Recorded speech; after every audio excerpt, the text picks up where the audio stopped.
Ngicela sifunde izwi lenkosi encwadini. Exodus chapter number 12. Ngiyeke nje umntwana kodwa uNkulunkulu mfake theater uzomsiza.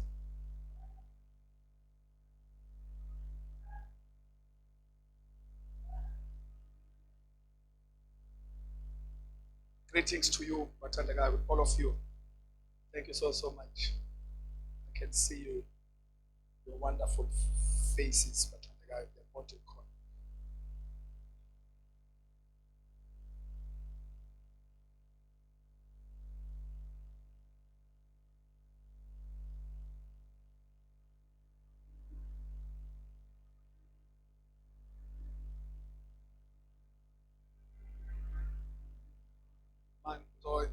Lesson emfishane ngoba because sisebenzile izokwathi ngathi khona kufanele uthanda kufanele uwenze before depart. I-atmosphere wathi igcwele imiracle. Asebebadala bayezwa nje ukuthi siphambana nengilosi sishayisana nabo ngeyifuba. Abantu basezulwini bagcwele ihholo lonke. Azithuleleni le nkosi. Ya, abantu basezulwini bahamba yonke le nto.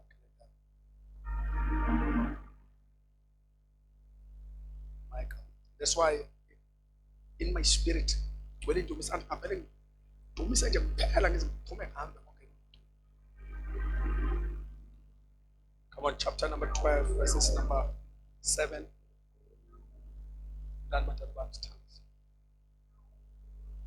Baza kuthabatha igazi balibhece ezinsikeni zombili zomnyango nasekhothameni lomnyango ezindlini abaya kudlela kuzo. Verse 11. Niyakulidla kanje. Izinkalo zenu ziboshiwe.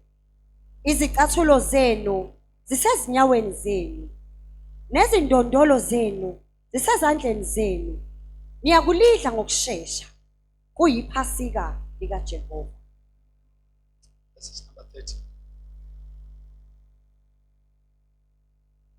Verse number 12. Same verse.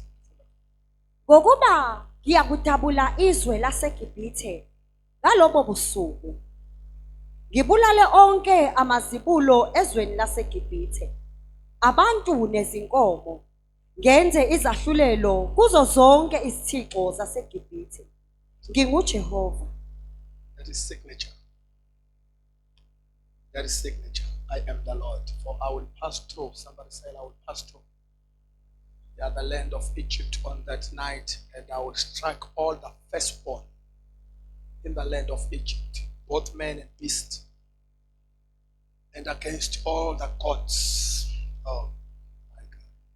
And against all the gods of Egypt, and against all the gods. They take us on the second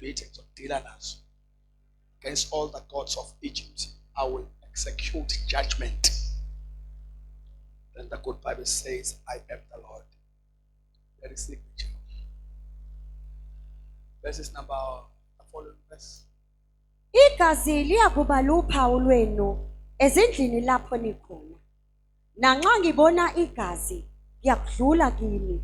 Ningehlelwa isifo sokunibhubhisa lapho ngibulala izwe laseGibhithe.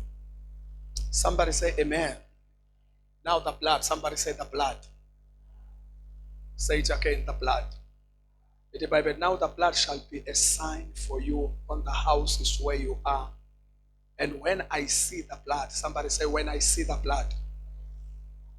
The Bible does not say, when I see a man, a woman, a giant, when I see a blood, the blood. In the Bible, when I see the blood, I will pass over. Somebody said, I will pass over. Yes, I will pass over you, and the plague you shall not be on you to destroy you when I struck the land of Egypt. Let me just count 4 things as umsebenzi wegazi likaJesu. Lokuqala le subject earlier and isikhuluma ngamandla that is in the blood of Jesus. Continuing siqhubeka ne subject ye holiness. Sisebenzisa igazi likaJesu as one of, I not as one of. Igazi likaJesu uyaqinisekisa enshorisha indaba yethu yasemgcweleni ngcwele aqhamuki uhlakanipheni komuntu nasemkhodla khondleni bakhe usho umsebenzi ophelele owenziwe isiphambano ekwempilo yakho. Amen. Every time when you say I'm holy, usho ukuthi ngiyavuma ukuthi amandla esiphambano awenza umsebenzi awuqede. So kunikeza udumo, so ushawutha, so declare imisebenzi ephelele yesiphambano. It's not a word elisetshenziswa abantu abaphakeme abanye abantu abazenza ngcono. Kodwa igama lokungcwele usuke sivuma ukuthi umsebenzi owenziwe uJesu wesiphambano ufikile nakini. Konse bandle right one. Yangizwa abantu? Yeah, so admitter, receiver, sivuma, simukela, angazi ukuthi igama elingcono elinye la kuwena. Simukela umsebenzi ophelele owenziwe isiphambano. Mase ukuphika umngcwele siphika icross. Mase umngcwele abukho siqonda ukuthi nje in simple ways noma in simple put so sithi isiphambana sikho. Ngoba iholiness ayivelanga kubantu, ayivelanga kwi-culture, ivele ngesiphambano. Singakafiki isiphambano, lithi iBhayibheli ngaphandle kokuchitheka kwegazi akukho ukuthethelela kwezono. So uma sikhuluma ngendaba yobungcwele sisuke it's not a religious statement.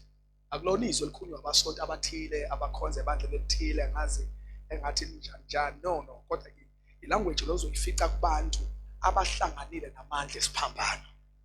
Ngikhonze endaweni eright. Izwi lesiphambano lobula kwababhubhayo. Listen, the message of the cross. Ngoba iphambano iningi, but the message of the cross. The message of the cross izwi lesiphambano lobula kwababhubhayo. Kodwa kuthina esisindiswayo lingamandla kaNkulunkulu. Ini izwi lani lesiphambano. Usho isiphambano sika Jesu sasithutha sisenda a certain message. Bekubonakala umuntu umedlule ephethe isiphambano khona umyalezo abesuke usho. Abengasiphathi isiphambano umuntu for ijoke. Wahlangana nomuntu ephethe isiphambano kune message ayidlulisayo. Kodwa nithulelene enkonzweni. Nithuleleni bafowethu. Yeah, manje eselelesi sasiphethe isiphambano seselelesi sasithi icala lami ligwebile and ngiyawukufa kuyaphela ngami. Kodwa isiphambano sika Jesu sasikhuluma uhlukile sona. Sasimemezela ivictory noma eyokufa. Sasisho bonke abantu ababefanele ukufa okunje ngenxa ukuthi isiphambano sika Jesu uJesu wayethwala isiphambano wayenza ireplacement yokuthi abebefanele bathwala ukufa bafuka ukufa okunje ngenxa yesihlazo labo bathola isigwebo sentambo nesigwebo sokufa abasaye ekufeni. Ngoba isiphambano simemeza imessage le message but isiphambano akuyona icross efakwa abantu noma abayimisa la no imessage. Fanele siwazi umyalezo wesiphambano ukuthi sithini. Simemeza ukuthi awusaye ethuni na usewukufa nikhona nibathandekayo. Kodwa nikhona nibathandekayo ngoba ngokufa kaJesu wayinqoba ukufa nithuleleni. Bazana nikathi uJesu efa wayingafi nje ukufa kwabantu kodwa wayefa enqoba ukufa. uJesu wakunqoba ukufa ngokufa.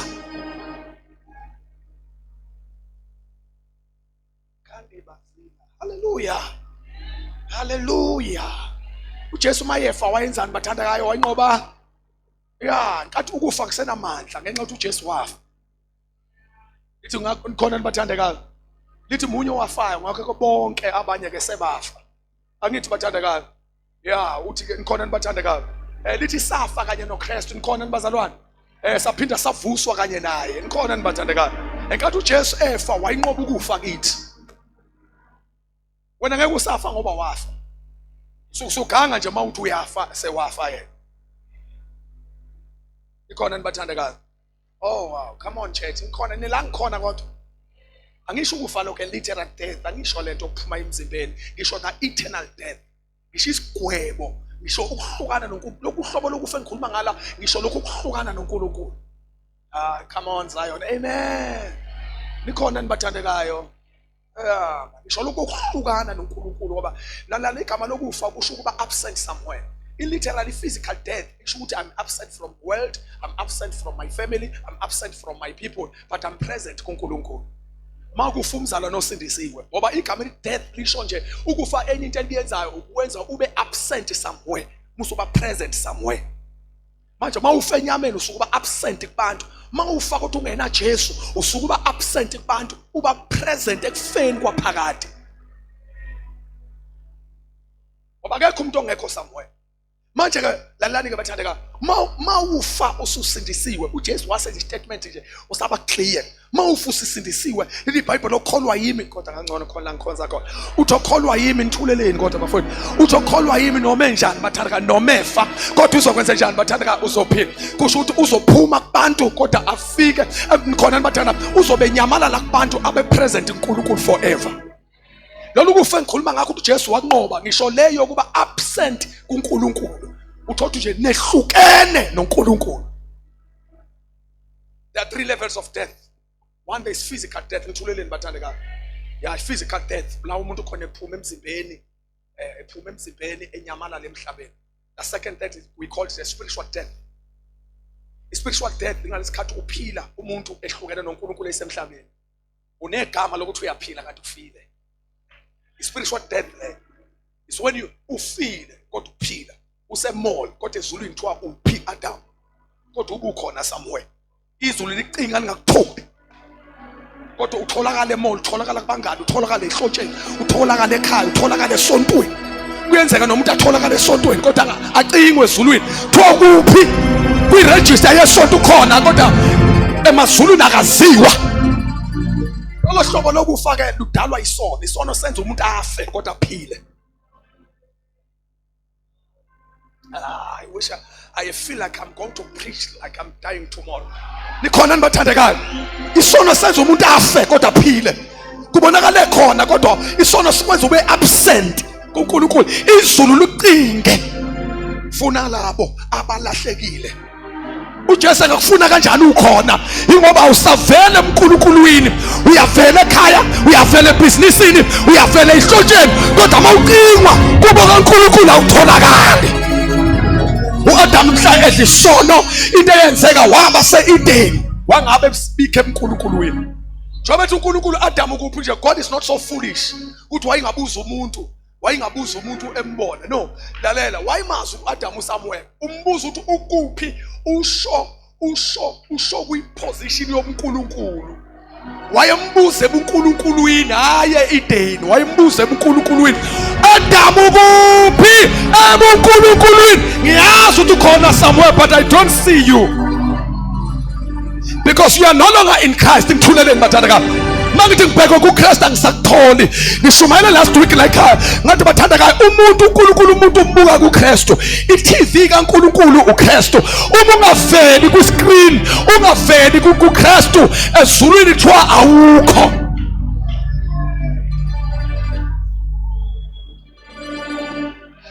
Awunakusiye phasikeni ngamandla amaningi kangaka.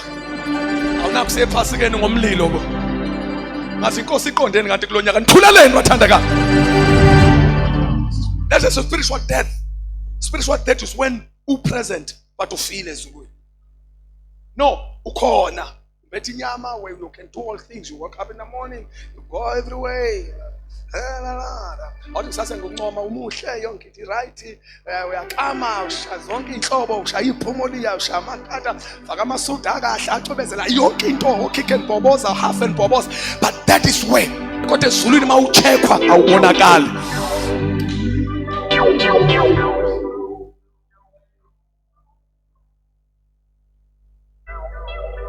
That is a spiritual death. Then the last part of death, leke elithi uJesu wayinqoba futhi naye. Lalela ke, yabona ke le. This one is so painful. Angabikho noyedwa umuntu ongena kule trap yalokufa. The last part of death ile kuthiwa eternal death. Khona physical death, spiritual death and eternal death. Eternal death ingalesikhathi udecide uzufe ngempela. Ungafikanga kuKristu. Then uma uqeda lapha uye kufeni kwesibili. Kwababusisiwe abanesaba kumkhona nibathandeka. Babusisiwe abanesaba abangazungena.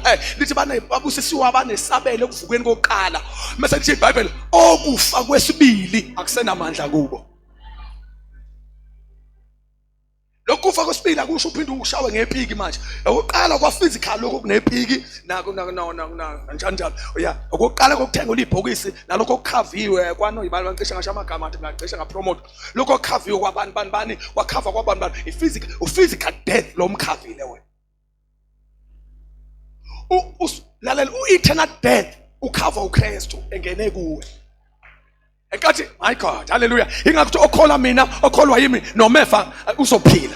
Usho ukuthi umkhavile u-spiritual death. No, umkhavile u-eternal death. Ukufakwe lokho kugcina akunamandla kuwe. Isizathu ngoba unoKristu. Nkathi uKristu engena empilweni yakho wavele wanqoba ukufa. Kuthiwa imivalo, kodwa abantu lithi iBhayibheli imivalo yonke wayaphula. Ngokuvuka ethuneni. Enkathi uJesu uvuka ethuneni wayiphula imivalo ka-eternal death. Kusho ukuthi if you are in Christ, mthuleleni bathanda kabi. Uma uKristu ukufa kokugcina kuphelile kunqotshiwe, mthuleleni. Abanye bathi nashumayela nenza najuluka apostoli nathi ukufa kunqotshiwe, kodwa sibone singcwaba umfundisi, singcwaba umzalwane.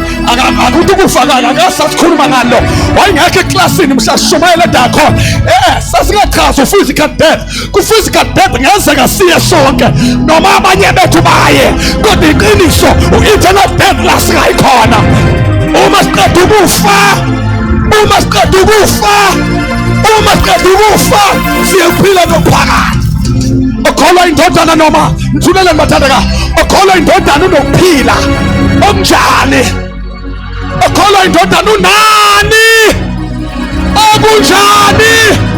Shoba thana nokuphila phakathi, shoba thana nokuphila. Ngoba into esenza singafani nomhlaba ukuthi umhlaba unokuphila. Umhlaba unokuphila full stop. Kanti thina nithulelani nikhonzaphi kanti? Umhlaba unokuphila siyavumelana nawo, kanti into ehlukile ngathi thina sinokuphila.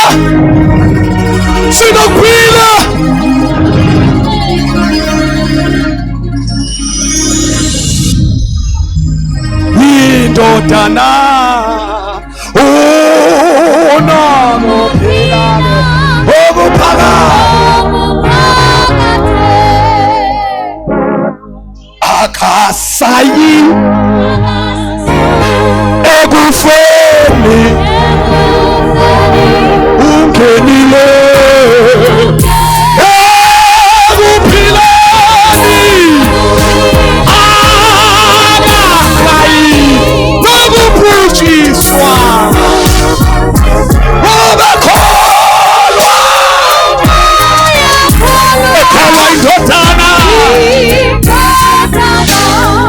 ayishibhile lento yethu.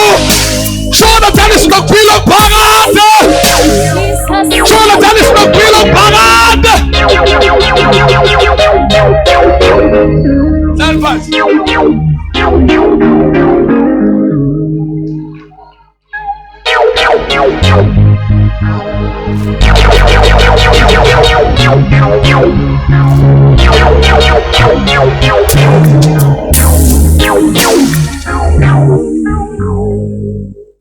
So these levels of death, I understand your dedication. Yeah, there is a physical death where the pig and some kavile, Lord, don't worry about it. Then there's a spiritual death. Spiritual death in crisis. Decisions always about Christ man. If you decide to umflathela uKristu, you are joining the queue yabantu abazophila emhlabeni befile. uJesu negama lokuthi uyaphila kanti ufile.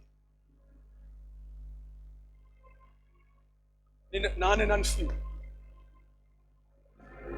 Nikhonzaphi? Uniphilisile. Khulumani phela. Unenze njani?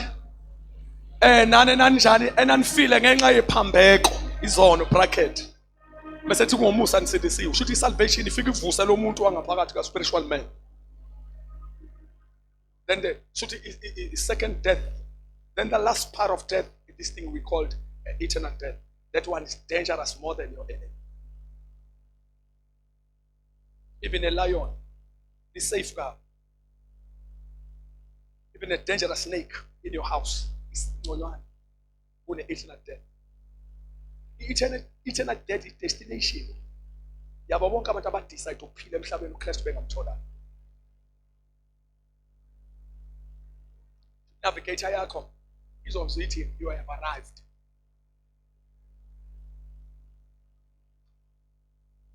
So you should be very careful. That's why That's why uphila make it a point.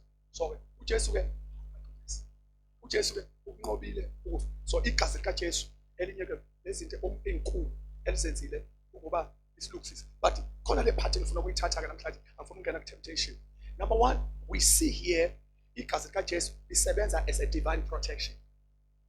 Tell your neighbor, divine protection. Ngifuna sibambe igazi likaJesu namhlanje angifuna siyijoyine ngoba ngifuna sithandaze afuna ukungena ku temptation lokushumayela into enokuba safuna ngemikhuleka lekezo. Izulu lisho njalo. Listen. Number 1, igazi likaJesu liletha in your life ubafana wazi amandla egazi likaJesu empilweni yakho. Ungagazisi nje ungazi ukuthi lenze umsebenzi muni in your life. One of the things that makes a church ibe ignorant noma ibandla lingakhulumi nakancane ngegazi likaJesu ukuthi isambulo salo alisazi. Now we see ukuthi now the blood shall be a sign for you on the houses where you are, and when I see the blood I will pass over. Masikhuluma nge-Passover. Lesizonke ngokuya next week sisikhuluma ngomsebenzi owenziwa yiwuku waphela. Kahle kahle i-Passover, i-theme yakhona is the blood. I-theme ye-Passover, i-central theme ye-Passover amandla egazi likaJesu. Masiphasike kahle fanele igazi likaJesu lambulwe.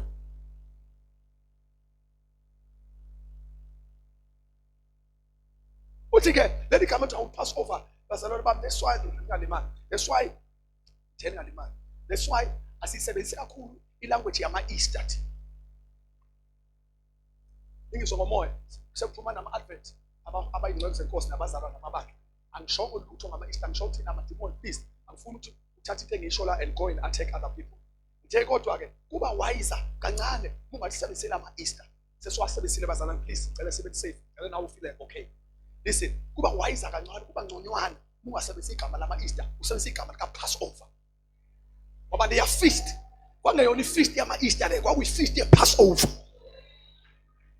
Kukhunjulwa ntulele, kwakukhunjulwa ukuthi mhla uNkulunkulu enkanisile engene eGibhithe nengilosi yombhubhisi iqeda bonke abantu eGibhithe, thina endlini zethu sabheka igazi emakhothameni, yabona ingelosi, yabona igazi yadlula. Lo mkhosi siwucelebrate ngoba sithi sadlulwa ikhathi sokubhujiswa, sadlulwa inkemba yayiqeda ngabanye, thina yadlula uPassover. Kusho ukuthi ingilosi yombhubhisi yadlula. Jesus.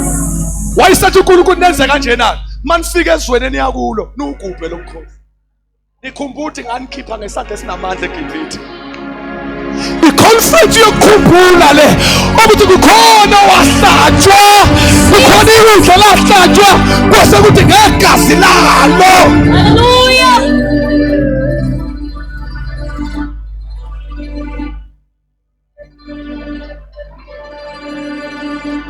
Kodwa umoya engcwele unani nje mangishumayela kahle niyangizwa.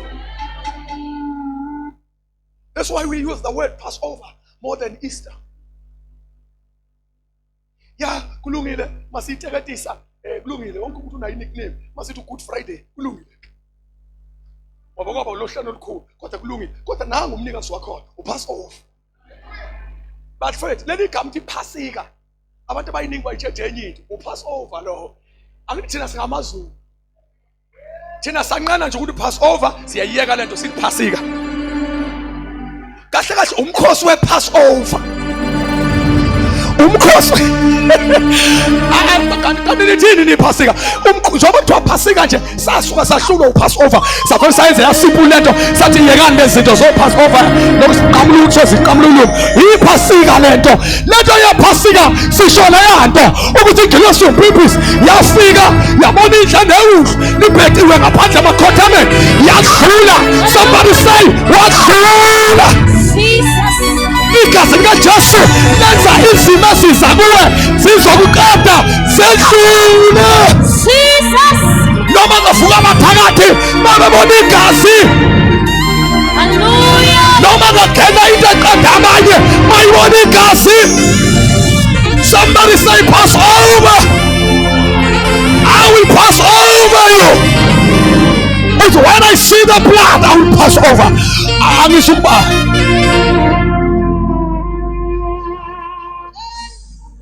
Asititle. Akusigama lesonto. Angidluli ngegama lesonto.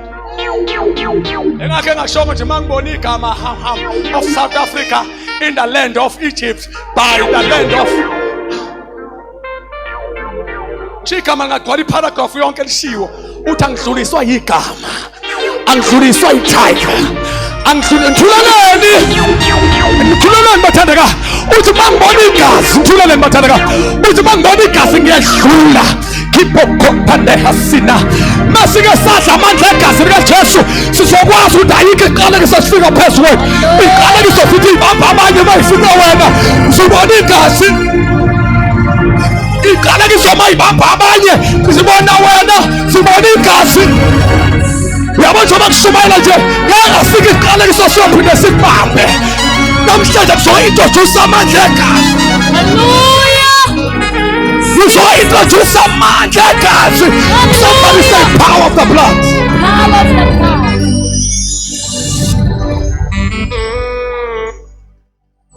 Now the blood. Somebody say now the blood shall be a sign for you on the houses where you are. Kulman is gisles. And when I see the blood, I will pass over you. That is where this feast comes from. The Passover feast iqhamuke nkathi kucelebratewa ukuthi ngelanga lokufa ingelosi yakhe. Uyabona nje next week siyobe celebrate ukuthi hey kwakufiwa kodwa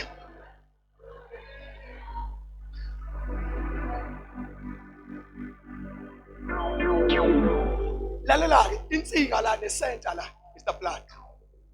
Ithuleleni kodwa inkosi wethu. Lalani bantu benkosi, I know mangisho le nto bazalwane. iBhayibheli likhulu lithi abantu bami babhujiswa. Abathi ngikhoza ngedwa la. Bafethu akucaci ukuthi mangikho open air noma ngisayibona hlitha endlini. Fanele ibandla liqedele open air la siqedele la bonke abantu into. When uyafunda iBhayibheli. Khona abantu bami babhujiswa ukuswela. Ya nawu ngisebandleni ke. Abantu bami babhujiswa ukuswela. Kusho ukuthi yonke into ongayazi ayikusebenzeli. Wena awuhlula usathana. Ushawo ngazi. That's why I'm feeding you. Yini purpose yokushumayela? Ipurpose yokushumayela ngakholwa ukujuluka bangekhona ukuthi sicompare to bano powerful kunomuntu. Kwaku convey information, wakuthatha information from the word of God to people. So that abantu bangaphinde babe izigqila. Sesitha inkosi ikhokhile.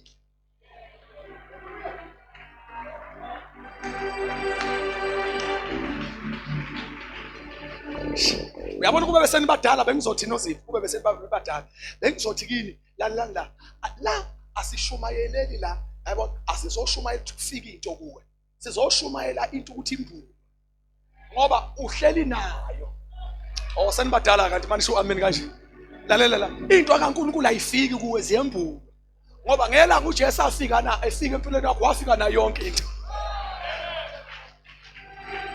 Ngisho ugula uJesu wafika nokuphila kwakho ukuthi into enze uqhubeka ugula ukuthi akambulwa ukuthi uphilo nakho awuguliswa ugula ukuguliswa ndawukazi ukuthi uJesu ngemivimbo yakhe ngaphiliswa. Yini ama levels abazalwane engafani? Kuba khona abazalwane ningalimali. Kuba khona abazalwane abakholelwayo ekutheni bengathakatheka. Cha nje musukulimala ngisho wena. Ngithi kube khona abantu abakholwayo ukuthi mangafika umthakathi kubo, afika umthakathi ebusukelele, abeka izinto la engathakatheka.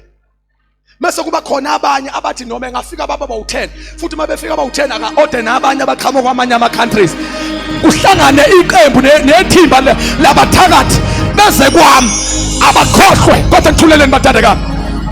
Abawiniswa ukuthi lo akatholanga uKristu angasho njani uKristu uyefana ulwazi alufana uKristu uyefana iknowledge ayifani kusho ukuthi umuntu uoperator elevelini yokwazi kwakhe Mongazi ukuthi awuqalekiseki uyotaba ukuthi uyaqalekiseka kuze kube manje but I'm anointed by God tonight namhlanje ngigcotshwe uNkulunkulu I'm here to announce ukuthi afike iqala ke sasiwa mapheko empilo yakho. Hallelujah. When I see the blood, I will pass over you. When I see a blood,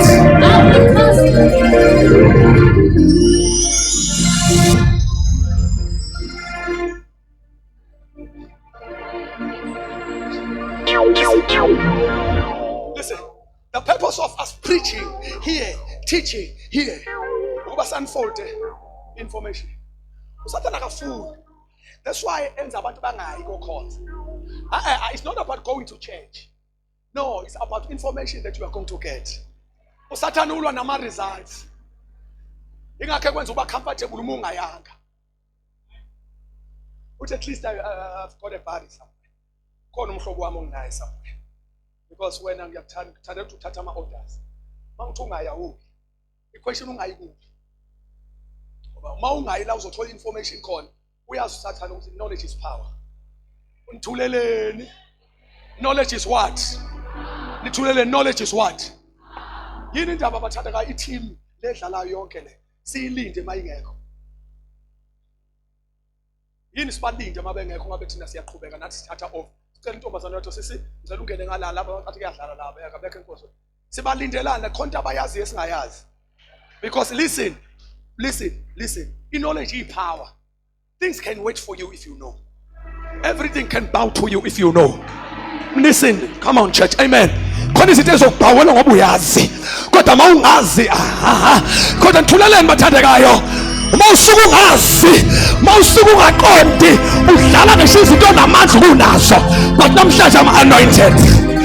Namhlanje ngqotshwe inkosi. Ukuthi uNkulunkulu azovula ingqondo yakho. Wazi ukuthi igazi likaJesu. Angihona khona ibandla likhonza bekuzogijima ngiyosonta khona. Ngithi ngiwena awuqalekiseki. Awuthakatheki. Awuqalekiseki. Awuthakatheki. Hallelujah. Awubulaleki. Jesus. Jesus. You have the blood of Jesus. Show me turning back us in your chest. I have the blood of Kulu turning back us in your chest. Uyazoba kushumala kanjani imfene ayigijima emzini wakho ziwa. Show me turning back us in your chest. Ngibona udokolosa bahambele ebusuku bewa. Show me turning I have the blood.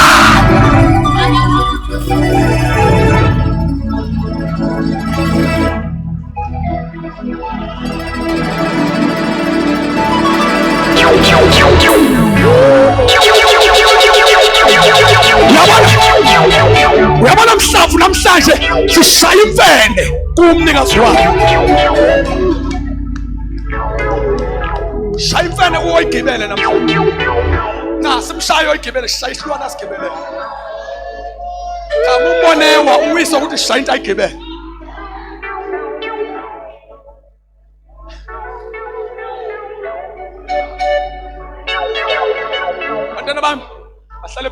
I can tell you uma imessage yegazi lika Jesu ingabuya kahle ebandleni asizokudlala amademona ezithingithingi khona kunye idemona okusanda kwenziwa nje nakho kungakusatestwayo tuhamba uyozama lapha sibone nakho kuzamela bona hamba kuyaqhugela nakho idemona eqhuga akusathane shayisha wena mungabuyanga indaba yakho le kumangala ubanjwe idemona eqhuga libuya nawe lokusubmit akusathana athi ha kanti kuhlakaniphile nakho babuya nayo inkosi mana bangekuthembi.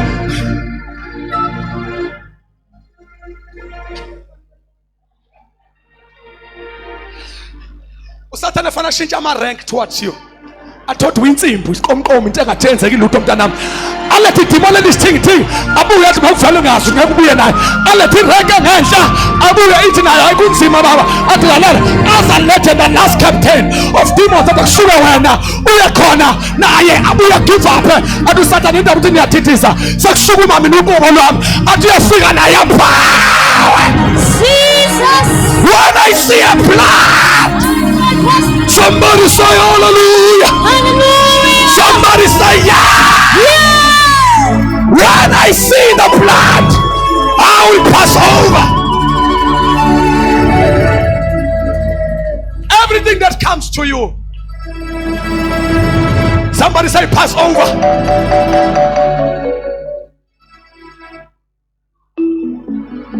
Ezinye izinto unfortunately ngenxa ukuthi abazali bethu nokhokho bethu babengakabe nayo uNkulunkulu bengena Jesu bengenagazi zababamba kanti usathana uhambe kancane thina sizohlangana negazi lemvana futhi izinto ekade ibamba ikhaya ngisho ama generational curses into ezabamba ukhokho zabamba umkhulu zabamba ubaba sithe sifika kimi zabamba igazi.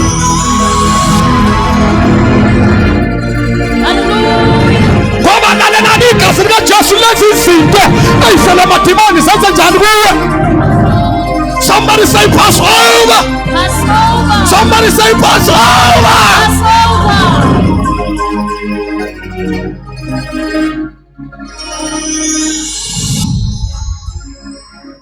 As I'm about to pray, let me tell you something. That is why it's very important ukuthi uma uyikhola ube nolwazi. Izwi lenkosi lithi akuhle ukuthi umphefumulo ungabi nalwazi.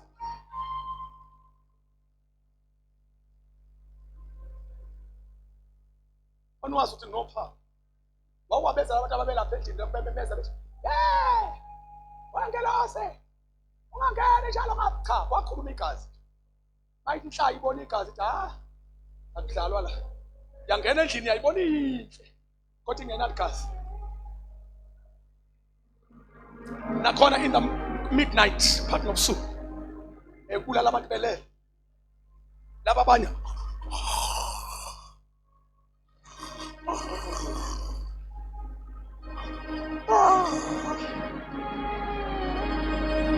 ukhutshwa yini angisho wena thanda kabi uthatha izinto personal.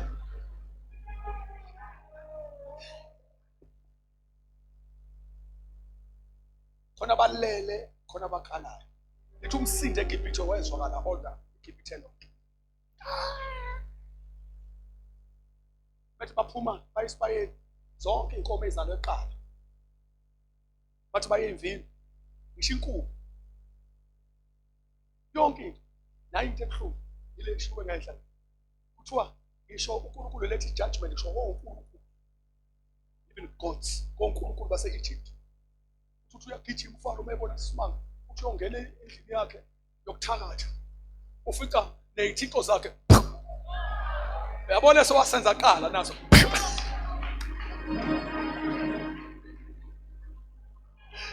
washawa yonke into evuka eqala nezithixo zami esidala izibulo lezithixo liwile mathi uyalukuzana yonke into iwile mathi kuyi uFaro wathi no fanele ngiphuthume ngiyocheck ingane zami bethi uyifika success umfana uzosala ehlalweni bethi uyamfica naye khona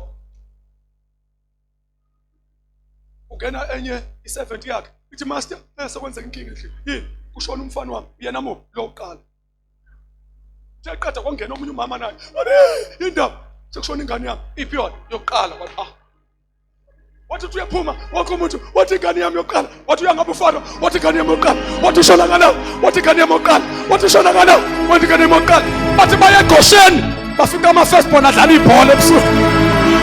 Hallelujah. When I see the blood I will pass over. Somebody say pass over. Passover. Somebody say pass over. Passover. Shona thana konke angithinta shona konke angithinta.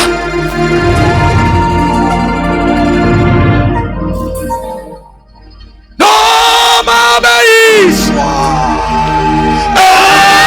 ekufeni yebo Because he never noma beyiswa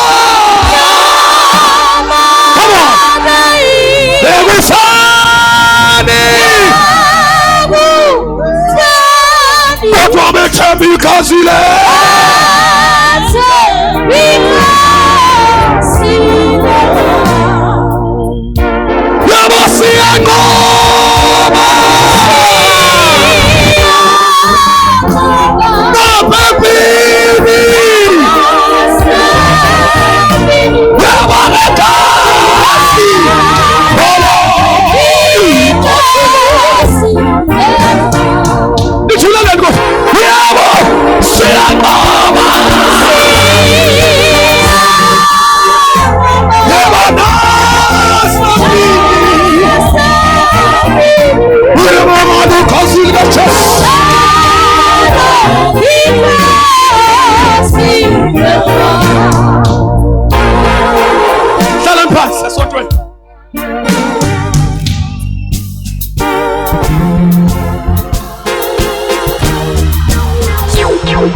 Isizukulwane segazi.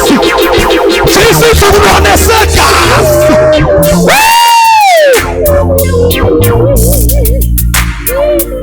Yabo siyanqoba.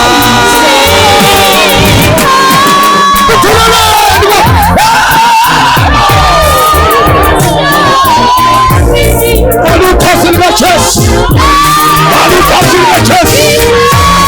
Alukhasi likaJesu. Alukhasi likaJesu. Uyabona alukhasi likaJesu.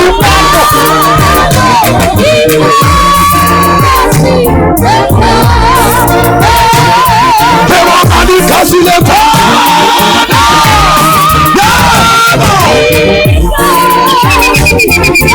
Hili kitini. Yabo alukhasi likaJesu.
I want us to pray.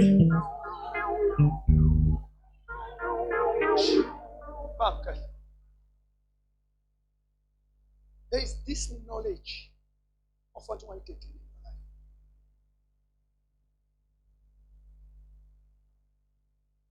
The year you said you can't purchase it. That is possible.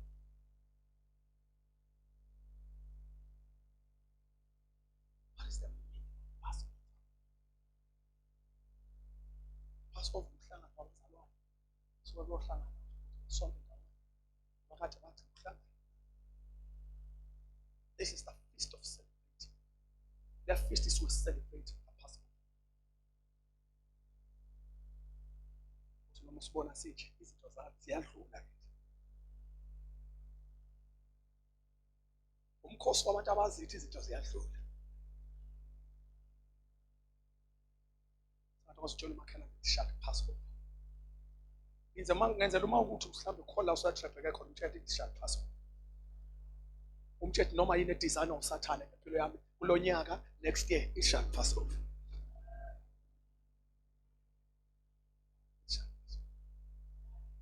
Namhlanje ngenza an official statement from him.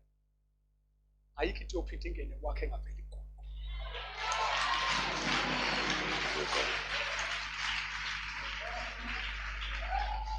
Shall pass.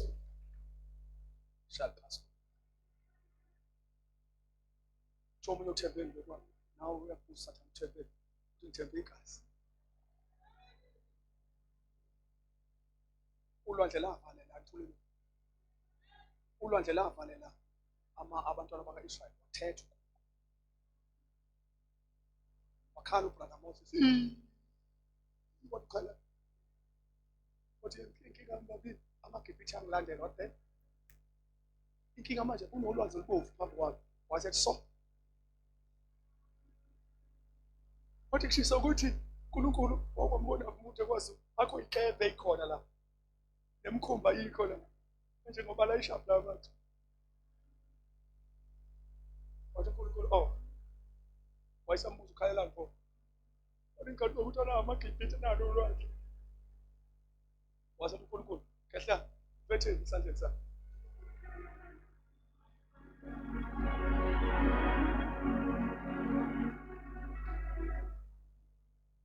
washo ukuthi wena uzobulawa amagibhithe uzobulawa ungazi ukuthi bethe ithuleleni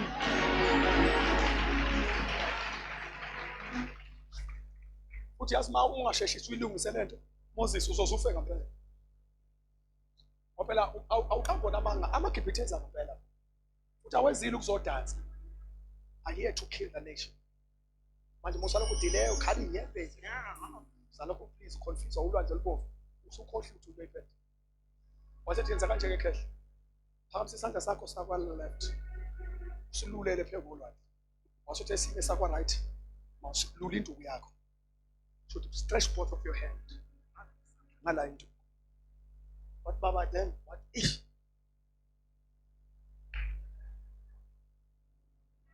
yasenza manje khehle konke ngizonitshela wena sithandazeni ngani sivula indlela la kuthiwa yikho khona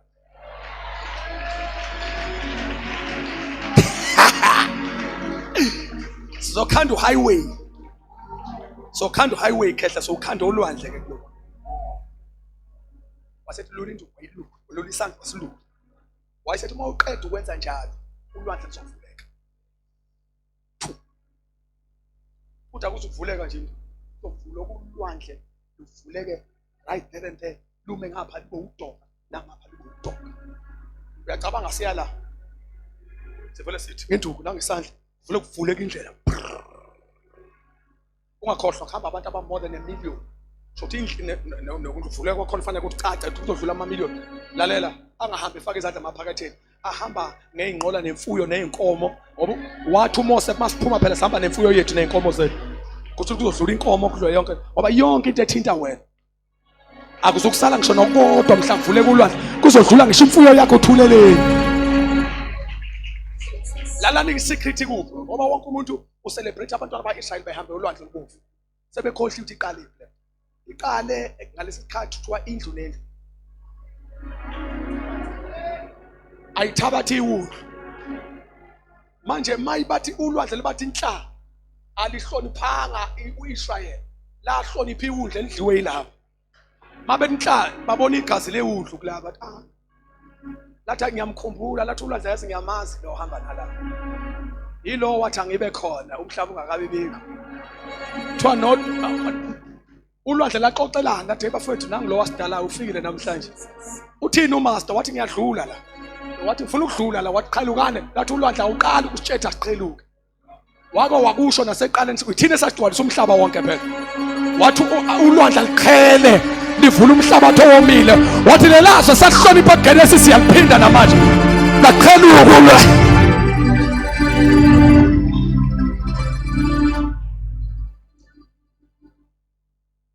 lalela aliqheluke noma ubani liqhulekela abantu abanidlini ngeke udlokhu kuwedloyithulu nje na yonke icatha ulwandle ezoqheluka liqhelukeni ulwandle lalela akuqhelukeni wabona kuqhelukeni iwundlu negazi abalibhekile badlula namagwala khona ngeke bona abantu abasaba noma seqedile phela uNkulunkulu athi Moses awukahle wena ngiyabonga ukuthi akushonga iBhayibheli khona abasala ngaphesheya umthandazo wami lo uthi naba ngathi bayangabaza kule nkonzo namhlanje nongathi uyayidoubt lento engiyishoyo naye ngiyamemezela ngithi kuwona wonke umuntu shono that it shall pass over nalonke abasahamba nawe wena sihamba nawe shono that it shall pass over enye into engcono yenzile ukuthi namuhla ube kule atmosphere kanti uNkulunkulu uzodeclare noma tuba ugabaza sihamba nawe uzobona ngoba izinto seyingasenzeki uzobona ngoba iqalekiso seyihambile ukuthi hayibo bengizazi ukuthi njalo ngoSeptember kunekhanda elikhwathayo lasho naphi it shall pass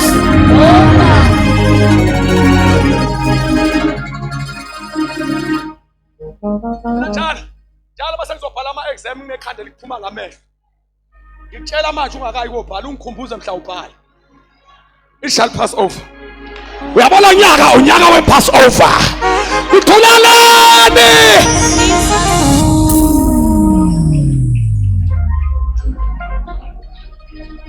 Ningalimali ayikabi ningalimali ka. Sengiyazi ukuthi ekhaya kithi nje lento ye-cancer isegazini.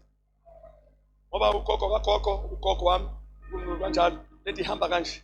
Kodwa sengizokutshela wena. Ngiyakuzwa ukuthi uyangabaza njengalowa Israel. Abanye babegcobhoza kanje beyithethe ulwandle lizobuya. Lalela sihamba nawe. Ngiyakutshela angeke uyabona lalela lesi siqalekiso sesifo esihamba ngegazi kini siyavalwa namhlanje ngegama lika Jesu. Ngeke uphathwe ushukela kaMkhulu, ngeke uphathwe ikhensa kaMkhulu, ngeke uphathwe ukuhlupheka kwasekhaya. Ugabazelani. Yabo njengoba kushumayela manje kuzohamba nale asthma esisemzimbeni wakho owayi-inherit ekhaya, kuzohamba nale sinus ngegama lika Jesu owayi-inherit ekhaya. Yabo njengoba kushumayela nje, you are getting out of asthma.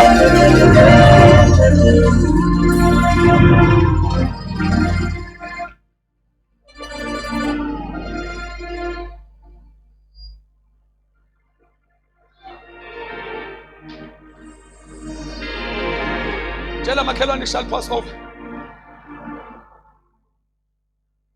As we are praying now, the foolishness. Bangena abantwana ba-Israyeli bethola igrace negazi kaJesu ulwandle labahloli. Baze baphumela ngaphesheya. uMiriam wathi impilo yami yokudumisa. Ngaze ngithulele.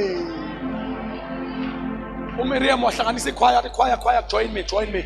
Angithi thina sinje vele. Uthe eqeda ukwenza uNkulunkulu sibe sibhala ingoma nje. Bathi befika ngaphesheya wathi uMiriam wozani ikhwaya yami. Wathi hash. Wathi nenkweli yayo. Wathi uphosile kolwandle. Wathi Ebenezer. Talibani sifuna ukufana la. Bukan. Sesathandaza manje ngifuna ukuya ekhaya. Bangena baphuma ngaphesheya badumisa. uFaro kwi-foolishness yakhe. Wathi kiki.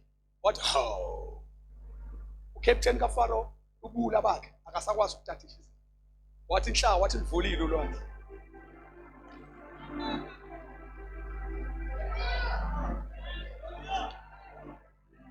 Ungethuki ukubona ngazi ukuthi bafika nalawo boca ukuthi ngeke bafike khona. Itrap.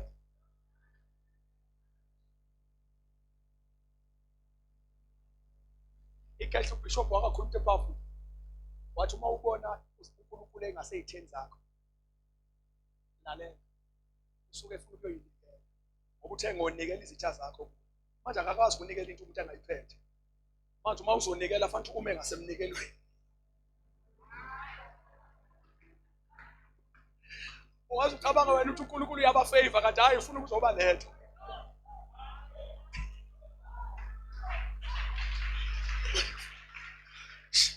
Muhlangana nolwandle elivulekile uyabona how. Angisazi ke uNkulunkulu manje. Ngicabanga uBrother Moses ayibona i-distance ibinde kakhulu. Bengekho possible bapho. Kodwa uBrother Moses vele iBhayibheli ngathi ungabona sa. Ngena nabo uNkulunkulu. Bangena eminyango engavulelwe bona. Bangena uNkulunkulu wabala ngene. Wathi nalo othothoza wakho nje uhamba kancane. Mina ngene nonke. uNkulunkulu wakhawunta wathi bonke abaphakathi wathi sebengenile. Wathi okay. Laba aba-understand ukuthi leli lwandle belivulekile, lelivulela abantu abane mthuleleni. Phela bekuvulelwa abantu abanani. Manje lebakaze bangena bengena Paul gazi. Bangena olwandle luvulwe uphawu. Oba baningi oma chances. Yabo namhlanje onke ama blessing hijackers. Ngishomaiza abasethi badala. Onke ama blessings hijackers. Onke ama spiritual hijackers. Khona abantu othi ukuthandaza wena kudle bona. Uyamangatha imani. Lethi ifunani kumthakatho uyathandazwa yimini.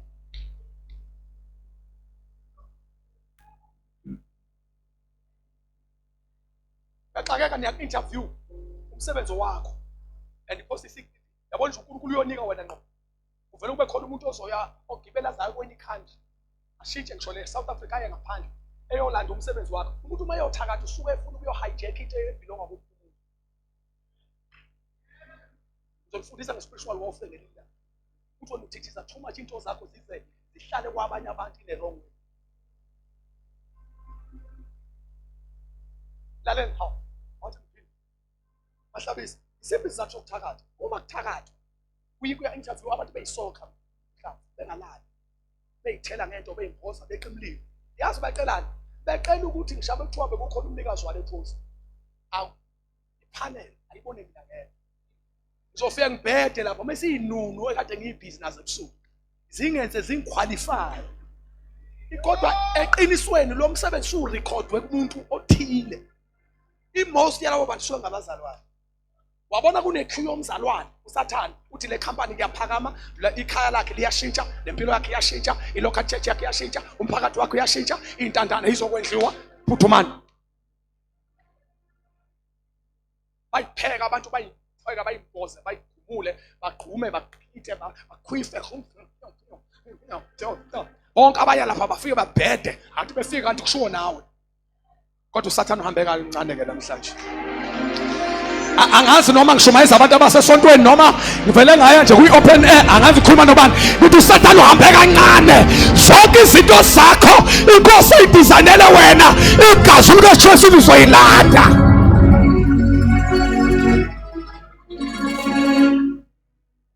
Angena badlile uNkulunkulu mayifika ngaphansi ya fast forward wathi ubrother Moses spend 10 futhi kwena obaba ukuthi angikhombe ngenduku emva lokho ngikhombe ngesandla ulwandle lavuleka what game is over sebephelele sebesesenta no reverse wasuthi khehla lami ngicela ungenzela kanjena ke antu wamnyango uvulo wena uzophinda uvala wena lalela ukuba uMoses wakwajabula wacelebrate wadansa waze wenka zayizo zeyingena izinto ziclose ngoba uyena obevulile manje inkosi ibifuna phinde kuvale yena